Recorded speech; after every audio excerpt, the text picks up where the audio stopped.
Khulna medical college হাসপাতাল থেকে বিস্তারিত জানিয়েছেন প্রতিনিধি পলাশ চন্দ্র ঢালি। ধন্যবাদ। আপনি যেমনটি বলছিলেন যে ঋতু পরিবর্তনের ফলে যে রোগ বালাই যেটা বৃদ্ধি পাচ্ছে, আমরা খুলনা মেডিকেলের যেটা খবর নিয়ে যেটি জেনেছি যে হাসপাতাল কর্তৃপক্ষ আমাদেরকে জানিয়েছে যে গত এক সপ্তাহের ব্যবধানে যদি বলা হয় 13 থেকে 1400 মতো রোগী খুলনা মেডিকেলের বিভিন্ন ওয়ার্ডে অবস্থান করছে।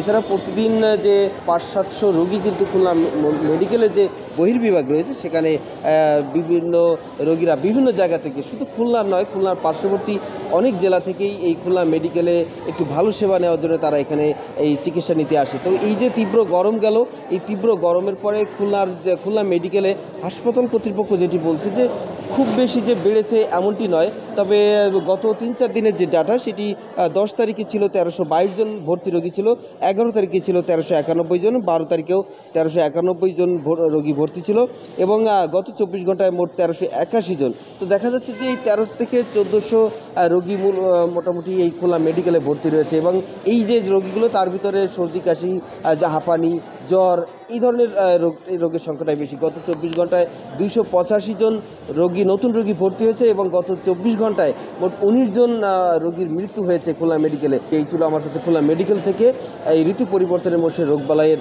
সর্বশেষ তথ্য। ধন্যবাদ।